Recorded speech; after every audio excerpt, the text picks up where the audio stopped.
Anak! Ano ba? Inaapoy na nalagit yung kapatid mo. Kumalma ka, Nay! Pinipiga ko lang to. Bilis na mo kumilos dyan. Ang kupad mo talaga kumilos. Mamamatay na lang yung kapatid mo sa'yo. Pasensya na, Nay. Nataranta lang po kasi ako kanina eh. Matagal na siyang hindi umuwi dito. Iniwan na nga ata kami noon. Eto nga ang panganay ko. Ang taas na lagnat. Nay, alis po muna ako. Saan ka pupunta? Parang bis ka. Diyan lang po sa may plaza. Huwag kang uwi na masyadong gabi ha. Baka kumapano ka. Opo, Nay. Una na po ako. 1 kilo ng manok. Pakichop na yung pang-adobo. O, ito ang bayad.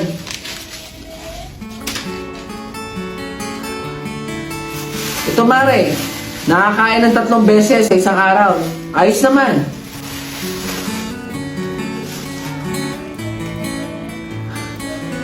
Iniwan na kami noon. Tsaka hindi ko rin naman gugustuhin na magsama pa ulit. Wala siyang kwentang tao. Si Pedro ba yun? Tama nga ang chismis. May babae nga siya. Hoy, Pedro! Sino yung kasama mo? Babae mo? Mahilig ka rin talaga sa bata eh, no? Nak! Anong ginagawa mo dyan? Nay! Si Pedro po! Boyfriend ko po! Anong boyfriend sinasabi mo? Tatay mo yan! Hindi niya alam na nabuntis niya ako dati dahil nung minsan nag-away kami, iniwan niya agad ako.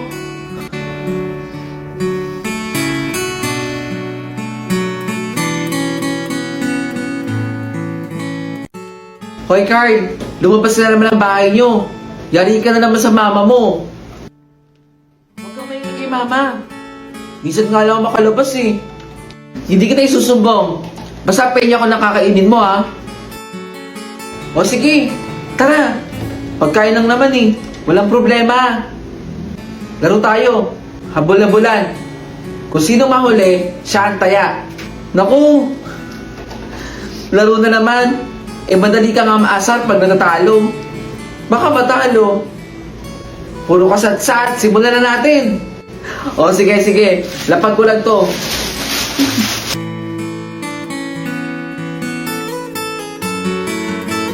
Grabe. Nakakahingal. Ang bilis mo tumakbo. Sanay na sanay ka mang snatch. Hindi mo ako matalo-talo. Baka nakakalimutan mo. Laking kali ako. O tara. Simulan na ulit natin. Hindi mo ako matatalo.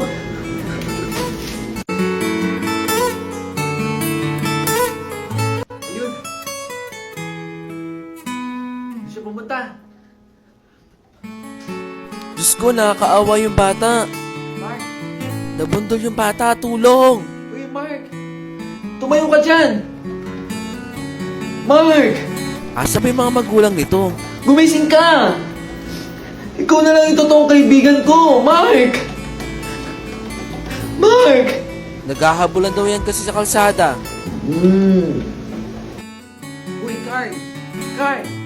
Kanina ka pa nananaginip dyan. Kanina ka pa rin humahagulgol. Uy, Carl. Laro na tayo. Pinaalam na kita sa mama mo. O, sige. O, sige. Antay ka dito sa labas, ha?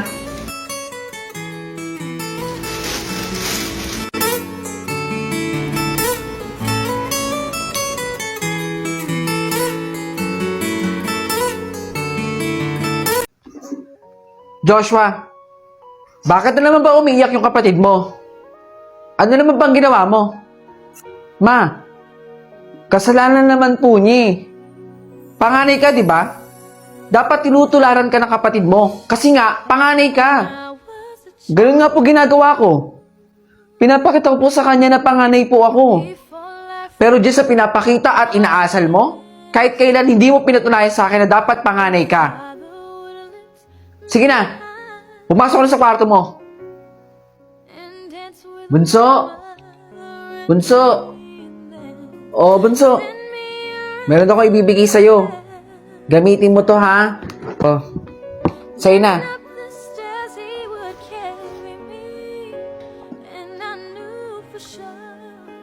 Saka na muna ikaw, anak, ha? Kay Bunso muna. Oh, ma. Naiintindihan ko naman po. Oh, Bunso. Alagaan mo yan para humaba yung buhay ng binigay sa'yo ni Mama. Huwag mong papabayaan yan. Paahalagahan mo. Sige, gamitin mo na. Bunso, pagkatapos mo kumain dyan, magugas ka na ng plato, tsaka magilamos ka na, para makapagpahinga ka na dyan. Ma? O, ito po. So, ito na yung grocery natin para sa isang linggo. Anak, kulang pa to eh. 3 araw lang natin to. Pasensya na, ma. Yan lang po kasi yung kinaya ng sahod ko.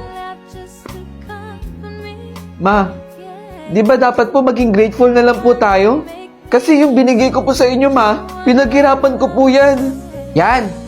Sumasagot ka. Yan yung mga natutunan mo sa barkada mo, sa mga kaibigan mo dyan sa labas. Hindi ako sa nagre-reklamo, hindi po ako sa nangangatwiran. Yan ang hirap sa inyo mga kabataan ngayon eh. Mahilig kayong sumagot at kumatwiran. Kahit po yun na po akong bigyan ng atensyon. Ma-appreciate nyo lang po yung ginagawa ko sa inyo. Masaya na po ako. Oo, huwag kayong magsiksikan. Lahat kayo mabibigyan. O, isa-isa lang ang punta dito, ha? O, para sa'yo. O, next. O, ito naman para sa'yo. Pagpasensyaan nyo na, ha? Yan lang ang kinaya. Mabubusog rin naman kayo dyan, eh. Mamaya uli, mamayang hapon. Salamat po. O, next. Ito na. Para sa'yo to. O. Si Mark ba yun? Hoy, Mark! Nakapila ka pa rin hanggang ngayon? Eh, kaninang umaga nakita kita nanghihingi ka ng tinapay, ah. Wala ka na bang makain sa inyo? Alam mo bang para lang sa mahihirap yan? Nakakahiya ka? Kami, di kami pipila dyan kahit kailan. Tara na nga. Nakakahiya si Mark, pumipila. Salamat po. Sige. Next, eto. Bata, ito, kainin mo na lang yung hiningi kong tinapay doon. Sa'yo na lang. Oh. Salamat po. Dito sa tinapay po. Pasensya na. Yan lang kasi yung kaya kong maitulong sa'yo eh. Opo. Okay lang po. Malaking tulong po ito sa akin po. Kasi po, gutom na ako. Huwag ka mag-alala. Mamayang hapon, pipila pa rin ako. Para may makain ka. Huwag ka na mag-alala sa akin. Kaya ko dumiskarte. Salamat po. Walang anuman. Kumain ka lang dyan. Pakabusog ka, ha? Mamaya, pipila pa ako doon. Para sa'yo.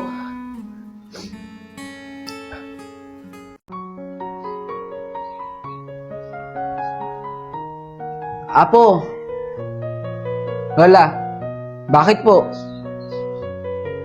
Ayun, gusto ko. Yung kabaong na yun. Apo, pag nawala ako dito sa mundo, sana, ayun ang ipagamit mo sa akin. Lola, wag naman po kayo magsalita ng ganyan. Siyempre, miski po ako, ayoko po kayo mawala dito sa mundo. Eh, ganun din naman, Apo. Papunta rin naman dun yung buhay ko eh. Kaya sana, ang hiling ko, Apo. Ayun, yung kabaong na yun. Sige, Lola. Pipilitin ko po. Pero alam niyo naman po na tayo na lang po yung magkasama, di ba? Oo nga eh. Dalawa na lang po tayong lumalaban sa buhay. Pagpasensyahan mo na ang lola mo. Masyadong mataas ang pangarap.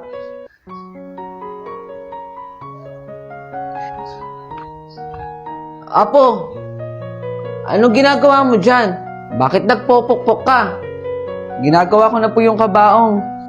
Hindi ko po kasi kayang bilhin yung gusto po ninyo eh. Pero gagawin ko po yung lahat, Lola, para mapaganda po itong kabaong para po sa inyo. Masakit man po paringgan. Ayoko man po kayo mawala. Pero dahil gusto po ninyo, gagawin ko po itong bagay na to. Sandali, may kukunin lang si Lola sa loob ha.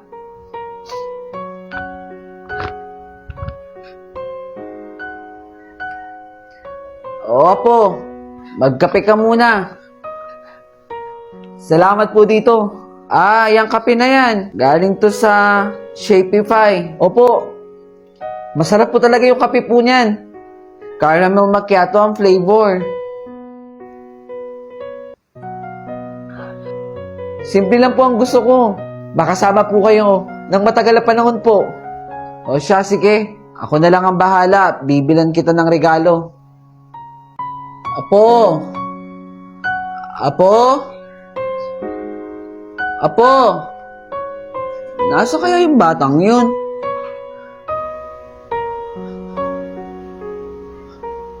Apo! Pakipasa lang sa likod. De La Cruz, late ka na naman. Gusto mo pa bang mag-aral? Sorry po ma'am kung late po ako. Opo ma'am, gusto ko pong makatapos ng pag-aaral po para kahit pa paano makatulong po sa pamilya. Eh kung ganon, sa susunod dapat tagahan mo ng pasok mo. Sige po ma'am, pasensya na po. Next. Okay class, i-rewind natin. Ano nga ulit ang philosophy? Pakigising nga si De La Cruz. Uy, De La Cruz, gumising ka na. Nakita ka ni ma'am. Naiintindihan mo ba lahat na itinuturo ko, Mr. De La Cruz? Sorry po ma'am. Opo ma'am, maintindihan ko po. Okay class, announcement. Magkakaroon tayo ng examination at kailangan sa exam na yon lahat buo babayaran ng tuition fee. Ano daw? Mag-e-exam na daw tayo. Mag-exam na daw? Kakaintindihan ba tayo? Mr. De La Cruz, baka naman na-late ka pa sa araw ng exam. Hindi po ma'am. Sisikapin ko pong makapasok ng maaga po. Order nga ng burger with fries. Ikaw po pala yan ma'am. Mr. De La Cruz, dito ka nagtatrabaho? Opo. Dito po ako nagtatrabaho. Ma'am, pasensya na po pala kung palagi po ako late sa klase ninyo. Kailangan ko lang pong kumayod para po sa pag-aaral ko. Sisikapin ko pong makapasok ng maaga po sa klase ninyo. Pagkatapos ko po dito sa trabaho, nag-aaral po ako ng maayos. At pinipilit ko pong intindihin lahat ng tinuturo po ninyo sa amin. Kaya sorry po ma'am. Ayaw nga pala, Mr. De La Cruz. Meron nga pala bagong proyekto si Senator Win para sa mga college student. Talaga po? Magiging libre ng ating tuition fee. Malaking bagay po yun. Sa mga katulad ko pong working student. Makakapagtapos na po kami ng pag-aaral. Dahil gusto ni Senator Win na makapagtapos ang bawat batang Pilipino ng pag-aaral,